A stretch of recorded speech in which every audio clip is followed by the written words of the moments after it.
నమస్తే. Welcome to Chaitrika's kitchen. ఈరోజు మన చైత్రికాస్ కిచెన్‌లో ఒక మంచి నాన్ వెజ్ వెరైటీ స్పెషల్‌తో మీ ముందుకొచ్చేసాను. Andhra style prawns curry. ఈ రెసిపీని నేను మా అమ్మగారి దగ్గర నేర్చుకున్నాను. చాలా బాగా చేస్తారు. అండ్ మాకు గోదావరి రొయ్యలనేవి దొరుకుతాయి కాబట్టి ఇంకా టేస్టీగా ఉంటాయి. నాకు యూఎస్‌లో అయితే ఇక్కడ టైగర్ ప్రాన్స్ దొరికాయి కదా! సో, వాటితోనే చేశాను. సో, రెసిపీలోకి వెళ్ళిపోదాం. ముందుగా ఇక్కడ నేనైతే టైగర్ ప్రాన్స్ పెద్దవి తీసుకున్నాను. మీరు ఏ టైప్ ఆఫ్ రొయ్యలైనా తీసుకోవచ్చు. వీటినైతే క్లీన్ చేసుకోవాలి. తల, తోక 2 తీసి పైన ఉన్నటువంటి షెల్‌ని రిమూవ్ చేసి డీవెయిన్ చేసుకోవాలి. అంటే పైన ఒక నరంలా ఉంటుంది. దాన్ని తీసేయాలి. లేదంటే కసకసమంటాయి. సో, ఇలా శుభ్రం చేసుకున్నటువంటి రొయ్యల్ని బాగా ఉప్పు, నిమ్మకాయ రసం వేసి నీచు వాసన అనేది లేకుండా శుభ్రంగా కడుక్కోవాలి. ఏ నాన్ వెజ్ వెరైటీ అయినా మనం క్లీన్ చేసుకునేటప్పుడు ఆ నీచు వాసన అనేది ఉండడం సహజం. సో, దాన్ని బాగా మనం వానిష్ చేయాలి అంటే పెరుగు చుక్క వేసుకొని కడుక్కుంటే పోతుందనేసి నాకు మా అమ్మ చెప్పారు. సో, నేనెప్పుడూ అలాగే చేస్తూ ఉంటాను. సో, మీరు కూడా ట్రై చేయండి. వర్కౌట్ అవుతుంది. సో, ఇలా శుభ్రం చేసుకున్నటువంటి రొయ్యల్లో మనం ఒక పాన్ తీసుకొని ఆయిల్ వేసుకొని కొంచెం ఉప్పు, పసుపు లైట్‌గా వేసుకొని మనం వీటిని నీరెగిరిపోయేంత వరకు కూడా కుక్ చేసుకోవాలి. ఓవర్ కుక్ అయితే చేయొద్దు. ఇప్పుడు దీనికోసం మసాలా చూద్దాము. ఒక ప్లేట్‌లో ఒక 2 ఇలాచి, అలాగే 4-5 లవంగిలు వేసుకోవాలి. కొంచెం చిన్న ముక్క దాల్చిన చెక్క. ఈ 3 వేసుకున్న తర్వాత గసగసాలు నేనిక్కడ ఒక 2 టీ స్పూన్స్ ఉంటాయి. సో, 2 టీ స్పూన్స్ వరకు గసగసాలు, అలాగే 2 టీ స్పూన్స్ వరకు ధనియాలు, ఒక టేబుల్ స్పూన్ వరకు జీలకర్ర. సో, ఇవన్నీ కూడా మనం మెత్తని పేస్ట్ లాగా చేసి రెడీ చేసుకోవాలి. ఈ మసాలాతోనే మనకి కూరకి మంచి రుచనేది వస్తుంది. ఇక్కడ మనకి రొయ్యలనేవి 70% వరకు కుక్ అయిపోయాయి. ఓవర్‌గా కుక్ చేస్తే రొయ్య అనేది గట్టిగా అయిపోతుంది. సో, అది మాత్రం గుర్తుపెట్టుకోండి. వాటిని పక్కన పెట్టేసుకున్నాక ఇంకొక పాన్‌లో ఆయిల్ వేసుకోవాలి. ఆయిల్ హీట్ అయ్యాక కారానికి సరిపడా పచ్చిమిర్చి, ఇక్కడ నేను కొరియన్ పచ్చిమిర్చి అనేవి దొరికాయి. ఇవి కారం అస్సలు ఉండవు. అందుకే ఒక 4 వరకు వేసుకున్నాను. తర్వాత ఫ్రెష్‌గా ఉన్నటువంటి కర్రీ లీవ్స్ కూడా వేసుకొని వాటిని వేయించుకోవాలి. తర్వాత ఒక పెద్ద సైజు ఉల్లిపాయని కట్ చేసి ముక్కలుగా చిన్న చిన్న ముక్కలుగా కట్ చేసి వేసి వాటిని ఉల్లిపాయలన్నీ కూడా మనం మగ్గేంత వరకు మూత పెట్టి మగ్గించుకోవాలి.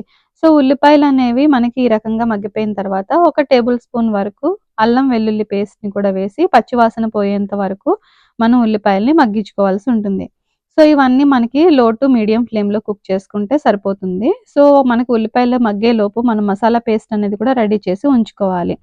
ఇప్పుడు కొంచెం పసుపు అనేది వేసుకోవాలి. మనం రొయ్యల్లో కూడా కొంచెం పసుపు వేసుకున్నాము. అది రొయ్యల వరకు ఒకసారి అంతా మిక్స్ చేసుకున్నాక కారానికి సరిపడా మనకంటే స్పైస్ లెవెల్స్ ఎంతవరకు మనం కారం తినగలమో అంతవరకు కారం వేసుకోవాలి. నేనైతే 2 టేబుల్ స్పూన్స్ వరకు కారం వేసుకున్నాను. ఎప్పుడైనా నాన్ వెజ్ వెరైటీస్‌కి కారం అనేది ఉంటేనే కూర అనేది బావుంటుంది. సో, ఒకసారి అంతా మిక్స్ చేసుకున్నాక మనం ముందుగా రెడీ చేసి పెట్టుకున్నటువంటి మసాలా పేస్ట్ ఏదైతే ఉందో అది వేసుకొని మనం బాగా కలుపుకోవాలి. అలాగే రుచికి సరిపడా ఉప్పు కూడా ఇక్కడే వేసుకోవాలి. ముందుగా గుర్తుపెట్టుకోవాల్సిన విషయం ఏంటంటే, మనం వేస్తున్నది పచ్చి మసాలా. సో, ఈ పచ్చి మసాలా అనేది బాగా మనకి ఉల్లిపాయలతో పాటు బాగా వేగాలి. అలాగే పైన ఆయిల్ అనేది కూడా వచ్చేంత వరకు మనం కుక్ చేసుకోవాలి. అప్పుడు కూర అనేది చాలా బాగా వస్తుంది. సో, ఇక్కడ చూస్తున్నారు గదా! ఒకసారి మనం మూత పెట్టి ఒక 5 నిమిషాలు మగ్గించుకున్న తర్వాత దాని నుంచి మనకి ఆయిల్ అనేది రిలీజ్ అయిపోయింది. అడుగంటకుండా ఉండాలి కాబట్టి మనం మధ్య మధ్యలో కలుపుతూ ఉండాలి. ఇప్పుడు మనం కుక్ చేసుకున్నటువంటి 70% రొయ్యలను కూడా అందులో వేసుకొని కొంచెం గ్రేవీకి సరిపడా మనం కొద్దిగా వాటర్‌ని కూడా అడ్జస్ట్ చేసుకొని ఒకసారి బాగా మిక్స్ చేసి మూత పెట్టుకోవడమే.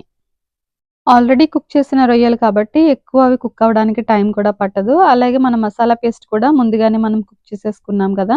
సో, మూత పెట్టి ఇంకొక 2-3 నిమిషాల వరకు మనం కుక్ చేసుకుంటే గ్రేవీ అనేది దగ్గర పడుతూ ఉంటుంది. సో, ఈ టైంలో మీరు కొంచెం సాల్ట్, కారం ఇవన్నీ కూడా చెక్ చేసుకోండి. మీ అవసరాన్ని బట్టి ఇంకొంచెం యాడ్ చేయాల్సొస్తే మాత్రం యాడ్ చేసుకోండి. ఇక్కడైతే నాకు కొంచెం ఉప్పు తక్కువయింది. అందుకే కొద్దిగా సాల్ట్ యాడ్ చేస్తున్నాను.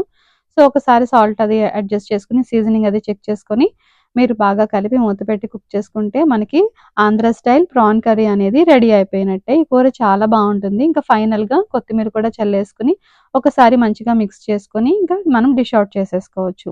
ఈ కూర వచ్చి మీకు అన్నంలో బావుంటుంది. అలాగే బిర్యానీ, ఇంకా పులావ్, ఇంకా ఏ రెసిపీస్ బగారా రైస్ ఎలాంటి వాటిల్లోకైనా సైడ్ డిష్‌గా అయితే అద్దరిపోతుంది. తప్పకుండా ట్రై చేయండి. మనం రకరకాల మసాలాలు వేసి చేస్తూ ఉంటాం కదా! ఇది కూడా చాలా టేస్టీగా ఉంటుంది. ఇక ఆంధ్రాలో గోదావరి రొయ్యలతో అయితే ఇంక రుచి చెప్పాల్సిన అవసరమే లేదు. సో, మా అమ్మ దగ్గర నేర్చుకున్న ఈ రెసిపీని నేను యూఎస్‌లో ట్రై చేస్తే, ఇక్కడ దొరికే రొయ్యలతోనే అంత టేస్టీగా వచ్చింది. సో, మసాలా పేస్ట్‌లోనే కాదు, చేసుకోవడం కూడా చాలా ఈజీ. అప్పటికప్పుడు మనం రొయ్యల్ని క్లీన్ చేసుకొని చక్కగా చేసేసుకోవచ్చు.